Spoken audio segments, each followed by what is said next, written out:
नमस्कार, तो यूपी खबर देख रहे हैं आप और मैं हूं आपके साथ आदर्श। संगम की रेती माघ मेले में शनिवार को धर्म सम्मेलन का आयोजन किया गया है। प्रयागराज में आयोजित इस धर्म सम्मेलन में फिर विवादित बयानों की बौछार कर दी गई।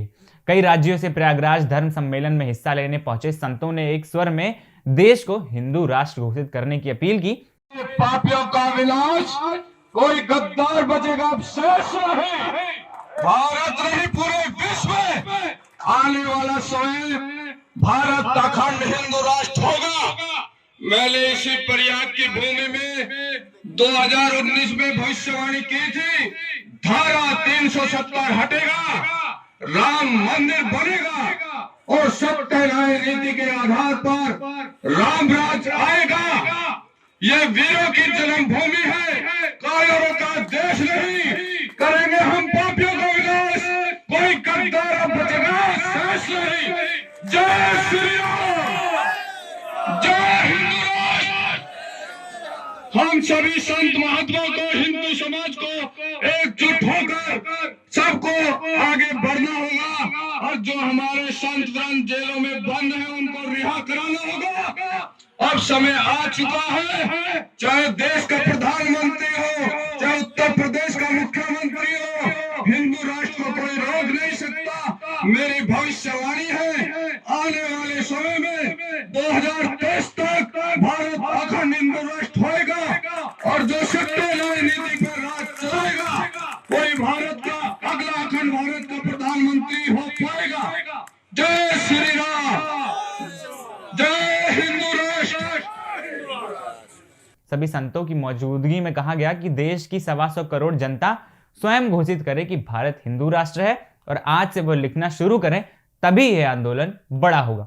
अंत में सरकार संतों और आम जनता के दबाव के आगे झुकेगी, क्योंकि संत सम्मेलन का लक्ष्य भारत को हिंदू राष्ट्र बनाना है और इस्लामिक जिहाद को दूर करना है। सम्मेलन में आए साधु संतों ने कहा कि इन 3 प्रस्तावों को हर एक माध्यम से जरिए सरकार तक पहुंचाया जाएगा। वहीं संतों ने प्रशासन पर आरोप लगाते हुए कहा है कि पुलिस प्रशासन ने इस सम्मेलन को रोकने का प्रयास भी किया। उनके बावजूद भी देश के कोने कोने से आकर साधु संतों ने अपनी बातें रखी और 3 जगह से उनके जो फतवा जारी किए जाते हैं, उन सभी जगहों का, उन सभी मुसलमानों का एक सूचीबद्ध लिस्ट बनवाना होगा।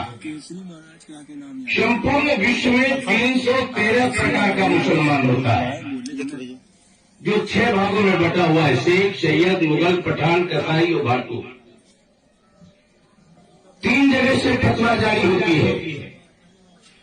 एक तो हमारे उत्तर प्रदेश में है देवबंदी, दूसरा भी हमारे उत्तर प्रदेश में है जिसका नाम है बरेली।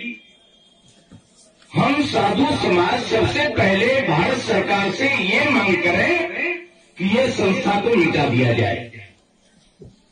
जब तक कि ये संस्था नहीं मिटेगा हम लोग बोलते रहेंगे, सरकार उनको साथ में रहेगी, क्योंकि लोकतंत्र का विषय है, वोट का विषय है। अभी एक बहुत अच्छी बात कह रहे थे हमारे संत जी ओवैसी की बात।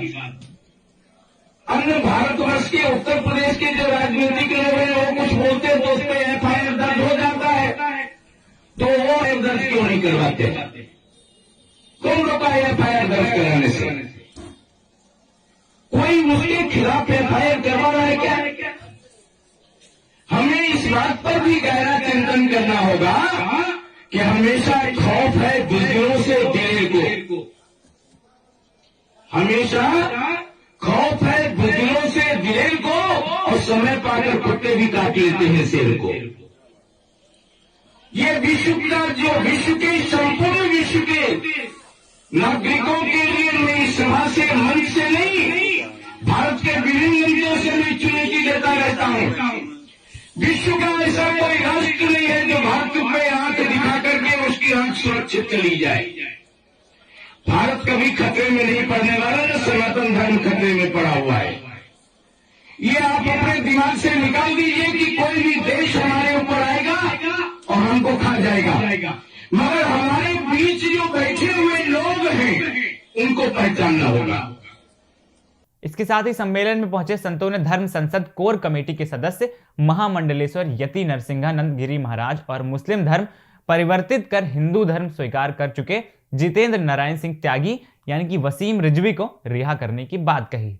जो हमारे जेल में बंद 2 धर्म योद्धा हैं, उनको 1 सप्ताह के अंदर अगर रिहा नहीं किया गया तो यह आंदोलन बहुत उग्र होगा, और उग्र ही नहीं, यह परिणाम बहुत भयानक होगा। हो सकता है कि भगत सिंह का जिस तरह से असेंबली कांड हुआ, वह इन 2 योद्धाओं का जेल जाना उसमें परिणत न हो जाए।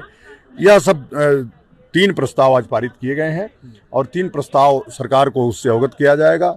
मीडिया के माध्यम से बताया गया है, सोशल मीडिया के माध्यम से पूरा संदेश जा ही रहा है। तो अभी जो कार्यक्रम चल रहा है देश भर में, अभी गांव-गांव धर्म संसद होगी। धर्म सम्मेलन में कौन-कौन संत शामिल हुए हैं? क्योंकि अभी आप कह रहे थे कि प्रशासन ने धर्म संसद का नाम बदलने के लिए कहा था कि आप संत सम्मेलन करिए, तो कौन-कौन से यहाँ पर? नहीं, प्रशासन ने कभी हमको धर्म संसद का नाम बदलने के लिए नहीं, बड़ा लिखा है आयोजक धर्म संसद संचालन समिति। ये देश प्रशासन के बाप का नहीं है, और प्रशासन इस देश को, देश के धर्माचार्य इस देश को दिशा देते रहे, चलाते रहे, और वही चलाएंगे। इस धर्म संसद के माध्यम से हमने एक नई दिशा देने का काम किया है।